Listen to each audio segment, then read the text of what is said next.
territorio appunto su cui abbiamo fatto questo progetto che si chiama Number and Culture è un territorio apparentemente marginale, sta ai margini appunto della laguna di Venezia ed è un territorio tra l'altro che ha lasciato delle testimonianze materiali del suo passato storico molto importanti, ma anche di epoca essenzialmente recente o abbastanza recente, come le ville. Un territorio che ha un passato lontano, illustre, importante, ma è un passato nascosto perché le vicende hanno segnato in maniera molto forte, hanno cambiato la fisionomia del territorio, hanno cambiato anche la fisionomia degli insediamenti che nel tempo si sono succeduti in quest'area. E quindi gran parte di questo patrimonio di conoscenze, di sapere, che ci permette di ricostruire un tassello fondamentale della storia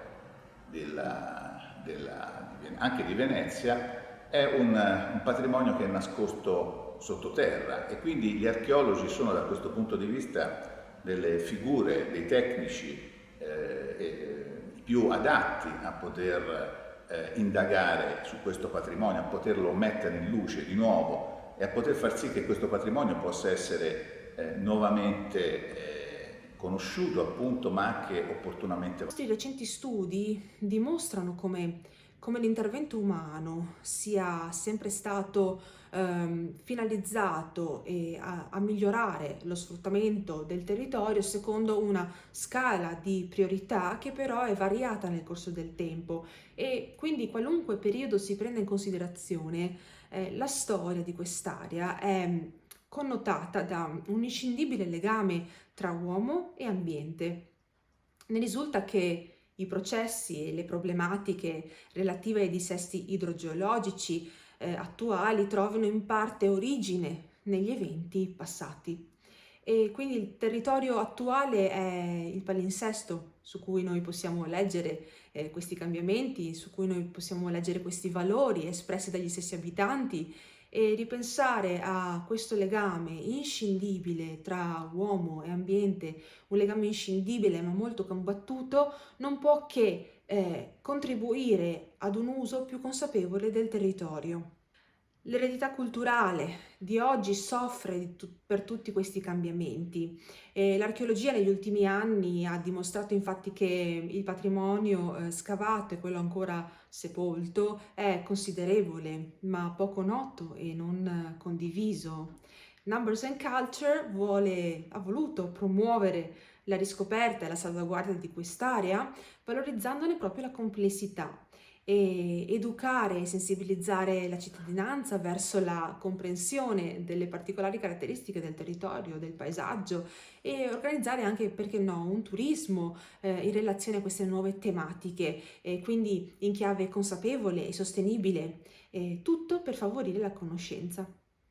Il progetto ha voluto rispondere alla necessità di trasmettere una maggiore consapevolezza di patrimonio culturale, fortificando il senso di appartenenza al territorio e coinvolgendo direttamente la comunità che ci vive in un'esperienza interdisciplinare legata a quella che si può definire umanistica digitale.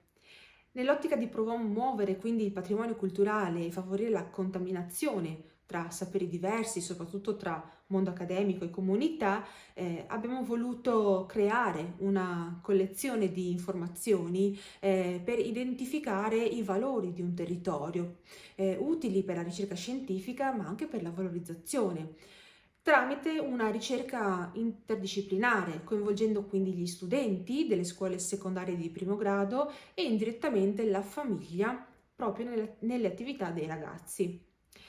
Abbiamo chiesto quindi a questi giovani alunni di osservare il paesaggio intorno a loro, di osservare il paesaggio della terraferma veneziana, capire le caratteristiche ed individuare le potenzialità attraverso informazioni di tipo pubblico, gli open data, quindi con delle strategie non convenzionali per il mondo umanistico e più legate alle digital humanities, tenendo come linee guida però fondamentali il concetto di patrimonio culturale del paesaggio, così come inteso nella Convenzione europea del paesaggio, e la definizione di beni paesaggistici e beni culturali, che sono le categorie in vigore nel codice dei beni culturali e del paesaggio. Ecco che quindi attraverso le ricerche sul web, le fonti online, la raccolta di vecchie fotografie e l'utilizzo dei social media siamo riusciti, devo dire con un grande lavoro di squadra, anche in questo periodo di pandemia globale, a valorizzare tutti insieme con i ragazzi e con l'aiuto dei nostri ricercatori un contenuto digitale completamente accessibile. Mi sembra che a Campo Nogara non ci sia il senso della storia, no? Della città che rimane, della città che cambia, perché loro non sono abituati a leggere quel che rimane del passato, sempre tutto nuovo, tutto gli anni 60, 70, 80. Sì. Così è. Sì, Comunque sì, ho visto tanto entusiasmo e tanto interesse dei ragazzi. Loro soprattutto hanno usato, credo, lo smartphone. Non serve solo per i social o per mandare messaggi, per WhatsApp, ma può avere anche un utilizzo, come dire, di fissare nella memoria personale e familiare, comunque collettiva, dei momenti. Ho visto alcuni alunni che mi parlavano di questa idea di fotografare, no? Di fotografare adesso e fotografare una foto allo stesso luogo con un grande entusiasmo, perché purtroppo può essere per ragazzi di 11-12 anni, ecco. Quindi io credo che sia una linea sulla quale si deve investire, sì. Perché sì, tutti gli aspetti coinvolti, non solo l'uso delle tecnologie,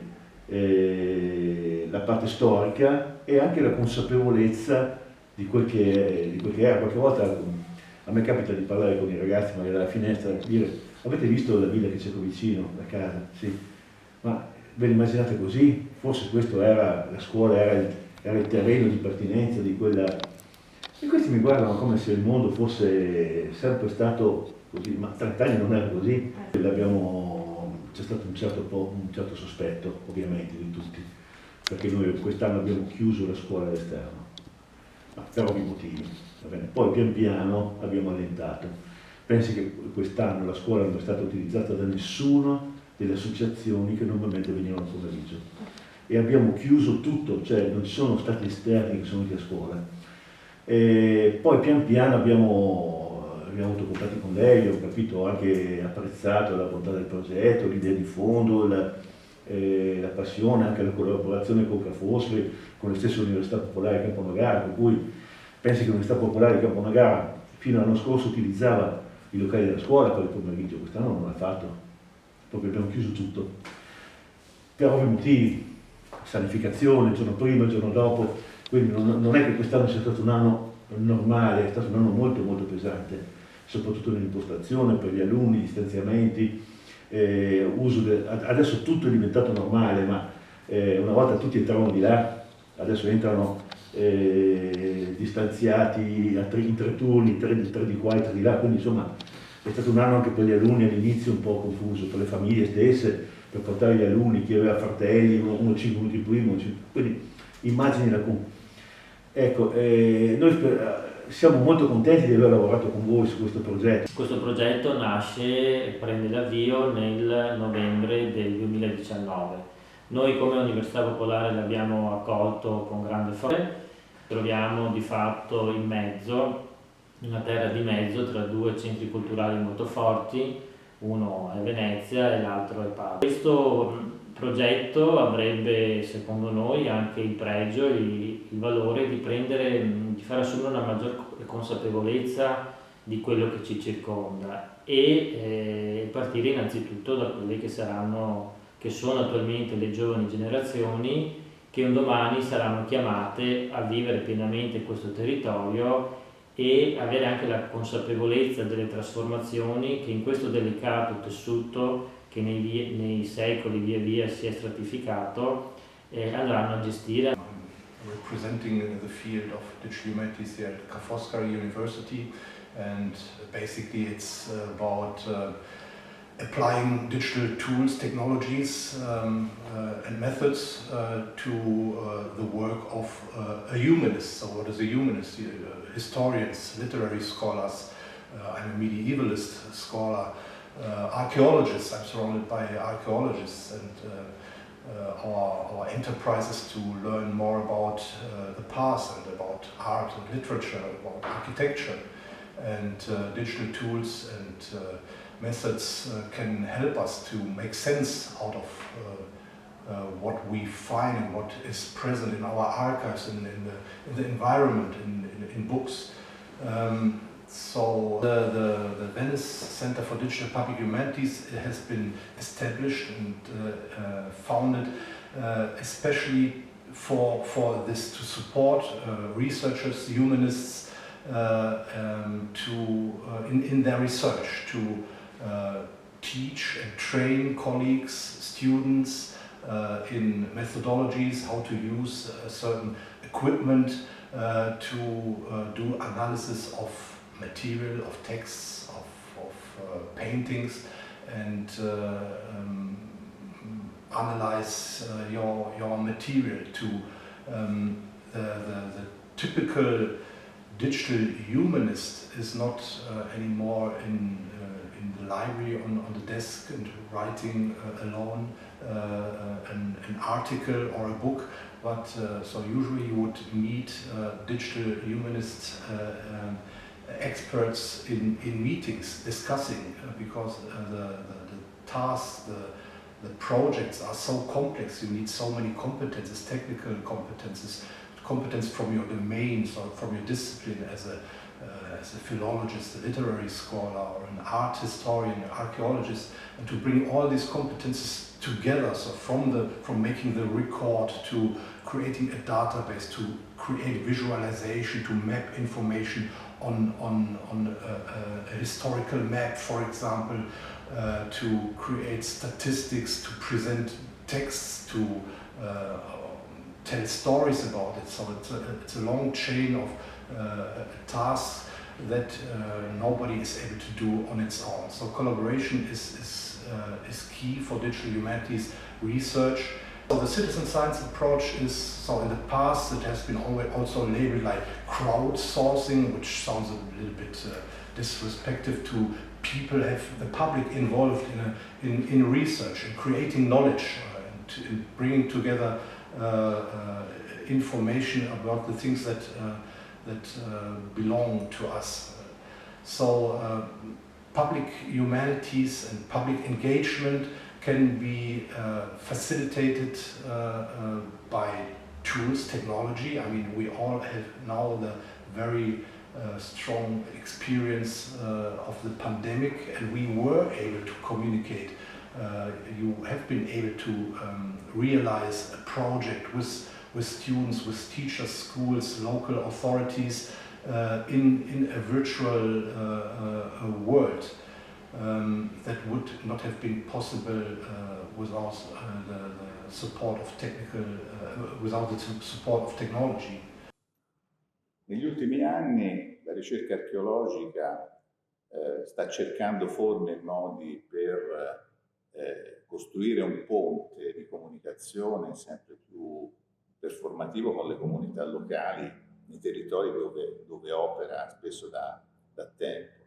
Così è successo anche, sta succedendo nel territorio di Mira, un territorio ricchissimo di testimonianze archeologiche, anche se molte di queste testimonianze sono oggi invisibili, sono nascoste all'interno dei depositi archeologici e molto spesso di queste testimonianze i cittadini non conoscono assolutamente nulla. Queste testimonianze archeologiche in realtà rappresentano una parte importante della storia di quel territorio, rappresentano il passato di quel territorio, di cui ogni abitante di quei luoghi dovrebbe cercare non solo di conoscere ma anche di riappropriarsi. Una conoscenza dunque che è necessaria avviare nei confronti delle comunità, in cui anche la nostra università, l'Università Ca' Foscari, sta cercando di fare da diverso tempo con il progetto sul monastero di Sant'Ilario di Mira. In realtà questo territorio su cui corre un fiume molto importante, il Brenta, che nel corso del tempo tra l'altro ha cambiato anche la sua posizione, marcando in maniera molto forte la storia del territorio, degli uomini che qui hanno vissuto, ha modificato l'ambiente e con esso anche ha costretto a cambiamenti significativi nel posizionamento degli insediamenti umani, decretandone in molti casi il successo, in altri invece la fine. Dicevamo quindi che è un territorio molto ricco, molto prezioso, ricco anche, ripeto, di testimonianze che ci aiutano a capire la storia di un vicino importante e forse anche un po' ingombrante come è la città di Venezia, perché il territorio di Mira è strettamente collegato con la storia della Serenissima. Dirò di più, con la storia proprio delle fasi iniziali di questa importante città. Basti pensare che nel comune di Mira si trovano i resti, seppure sepolti, del monastero a cui ho fatto già riferimento, e cioè quello di Sant'Ilario, il monastero di San Benedetto e Sant'Ilario. Un monastero fondato nel IX secolo su possedimenti di una importantissima famiglia aristocratica veneziana, quella dei Particiaci, che avevano proprio in questi territori, in questi spazi, dei possedimenti, e dove avevano costruito, peraltro, prima della fondazione del monastero, una cappella funeraria che era destinata ad accogliere le spoglie dei membri di questa famiglia. Spoglie che sono rimaste, sono state recuperate dagli scavi archeologici nel corso dell'Ottocento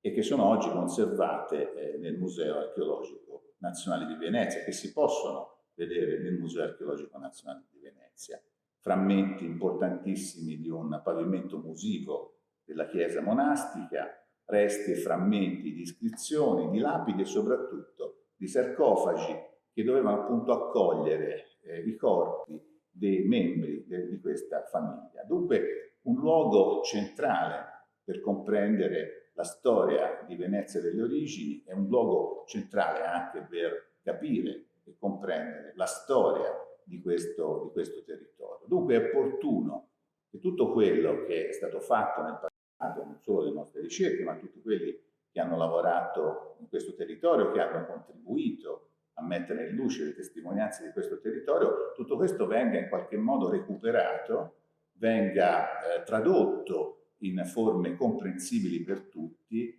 debba diventare, come si dice oggi, una narrazione che tutti possano capire, comprendere, di cui tutti possano riappropriarsi. I mezzi ovviamente che abbiamo a disposizione oggi sono straordinari, l'informatica mette a disposizione degli archeologi, degli storici, di tutti coloro che si occupano del passato, dei software che consentano di elaborare ricostruzioni, che consentono di addirittura di percorrere quasi direttamente spazi ricostruiti di un passato che non è più visibile perché, come dicevo, è stato cancellato dal tempo e dalle vicende umane e anche dalle vicende naturali. Senza la conoscenza approfondita del passato, senza la consapevolezza della storia, come diceva un grande storico medievista, Marc Bloch, non c'è chiaramente un futuro, o comunque un futuro di qualità, come quello che noi ci aspettiamo per questo territorio, come ci aspettiamo in generale per il nostro Paese.